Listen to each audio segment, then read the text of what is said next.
As an author and cultural figure, William Golding is a flagship representative of a fundamental shift in the perspective of Western youth on human nature. As a philosopher and master of allegory, he reminds readers of the potential, indeed primeval, shortcomings of man as a rational being and a self-centered animal.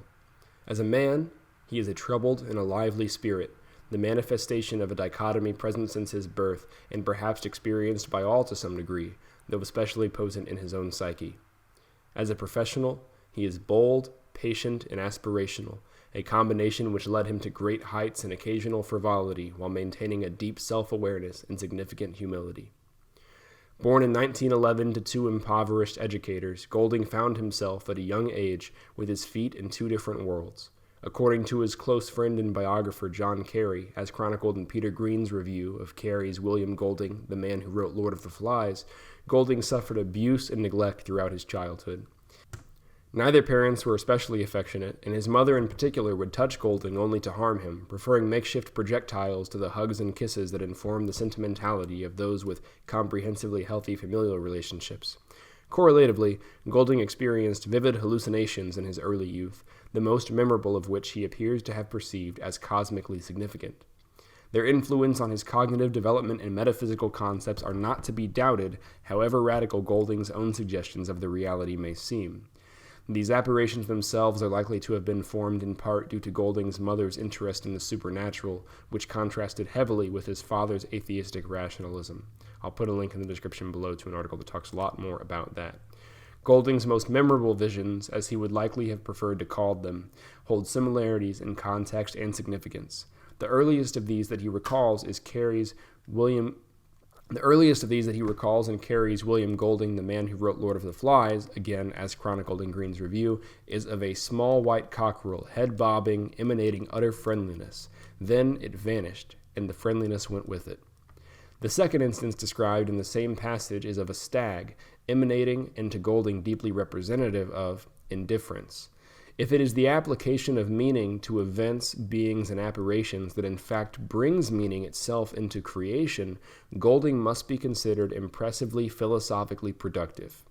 As will be discussed onwards in a survey of his most conventionally important and excellent works, and as noted above, Golding is a master of allegory. This stems not from, or not only from, deep literary study, nor from an overarching interest in the mythological, psychological, or theological concepts driving humanity toward meaning and sacrifice, but rather from an understanding of his own experiences and those of the world at large as deeply meaningful and indeed allegorical. When familiar with the documented events of Golding's life, it will become apparent to readers that his references throughout his works to his own experiences extend beyond the earliest and the most surreal. Golding's life not only informed his works, but at times constructed them, with thinly veiled instances of mirrored personalities and situations scattered throughout. Thus, it is of special significance for those interested in the analysis of Golding's writing to become familiar with his personal life. Here I will provide the most necessary of the details, follow these with a survey of his novels while occasionally hearkening back to his personal influences, and conclude with a more comprehensive discussion of how these same experiences came to shape his worldviews, political leanings, and base-level understandings of humanity. Nearly as influential, though in different ways, as his family life was Golding's experience as a student in Marlborough College. The seed of division planted early in Golding's childhood took new form as he came to recognize with melancholy the social gap between his family and those of his classmates and schoolmasters. If home was a prison, as Golding has described it, Marlborough was merely the courtyard. In rebellion, Golding turned to drinking, sport, and ravenous pursuits of lust and festivity. Each of his three major romantic interests would appear reconstructed in his later novels. The first of these, Dora Spencer, was ashamed of the lifestyle she and Golding shared. The second, Molly Evans, in a kind of reversal of roles, Golding would come to guiltily regret abandoning for the rest of his life. The third, Anne Brookfield, would become his wife. After his schooling and following a brief career, ironically, as a schoolmaster, Golding enlisted in the Royal Navy. World War II was in full swing, and Golding himself was swung far from the mental framework in which he began. Of himself, he learned that he could think clearly and act courageously, even when terrified. It's his own words. Of man at large, he became acquainted with a cruelty previously unknown to himself, at least outside of himself. Golding came to see man as a monster, and himself as the worst of all. He discovered, with great despair, that the condition of man was to be a morally diseased creation. Again, his own words. Nonetheless, it was Golding's wartime experiences that laid the foundation for his moral principles. During this time, he produced a memoir, never to see publication, in which he explores the depths of his personality, the most shadow-ridden corners of his temperament, and does so with a grimace of anguish and regret. Following his service in the Navy, Golding returned to teaching. During this time, he completed 3 manuscripts. The first 2 were sailboat-centered adventure stories. The third was essentially a fictionalized version of what life might have been like had Golding married Molly. All 3 were written during breaks while Golding taught to provide for his new family with Anne, and all 3 were rejected by publishers.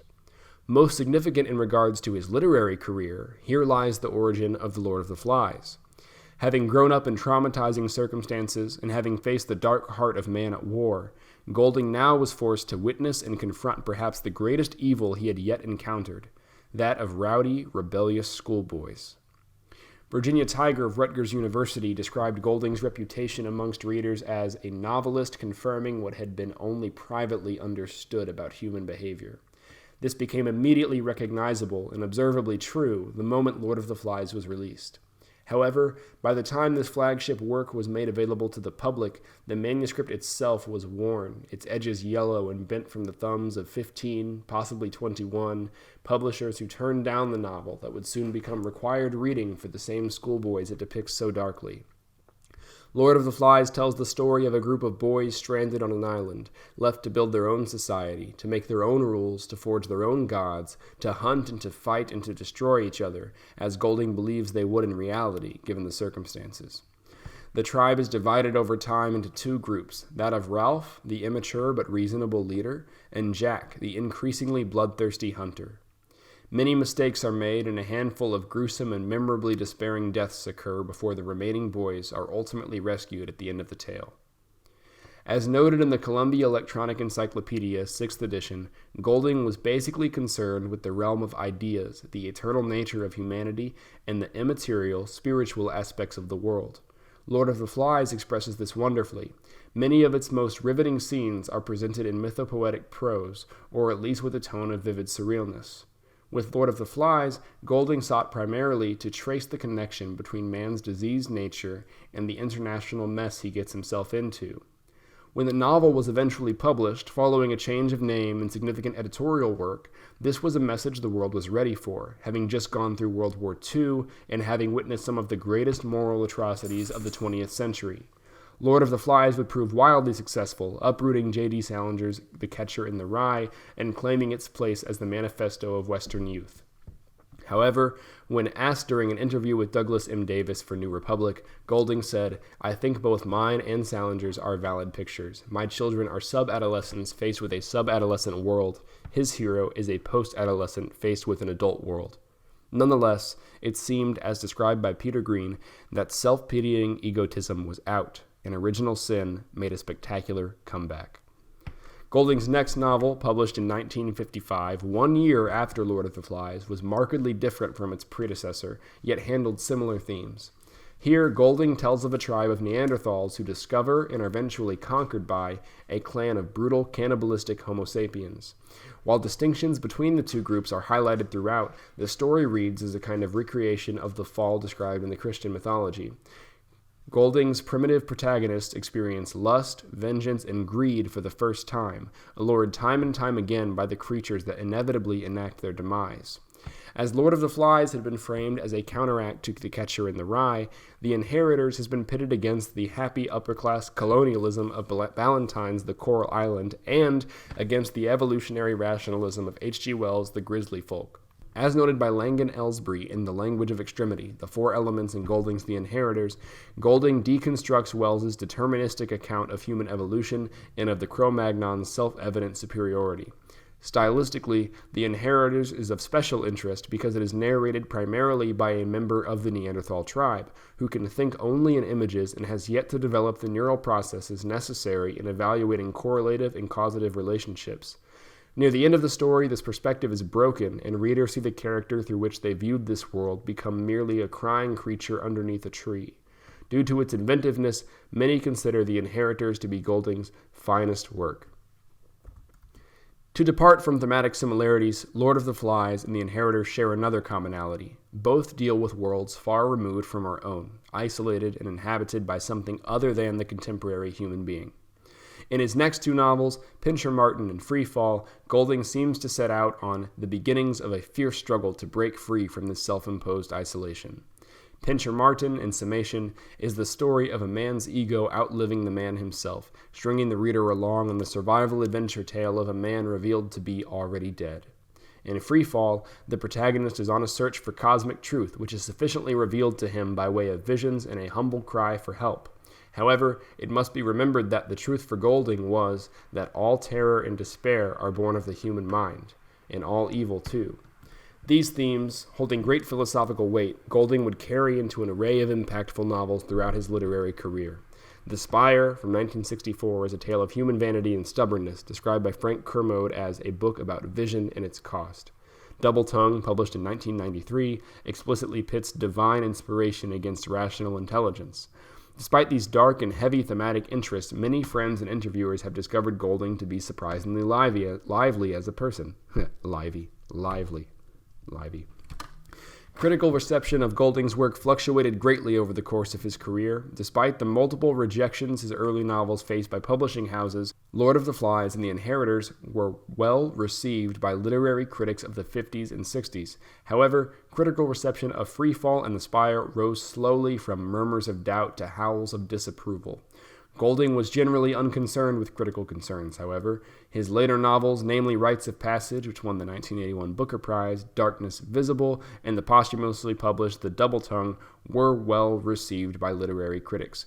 2 years later, Golding was to receive the 1983 Nobel Prize for Literature, and in the realm of academia, opinions of Golding's work shifted similarly over time, though attention rarely wavered, resulting in Golding being academically dissected by scholars and students long before his death. Speaking of which, Golding died of a heart attack in 1993, leaving a literary legacy of mythopoetic mystery behind him. It remains unclear whether Golding ever found the answers to the questions he was seeking after, or whether he was searching for direct answers at all. A cheerful, successful man on the surface, plagued throughout his years by internal guilt and self-loathing, William Golding explored of human nature and animal possibility at depths rarely reached by those who preceded or followed his work. Thank you so much for listening. Hope you have a wonderful day, and never stop learning.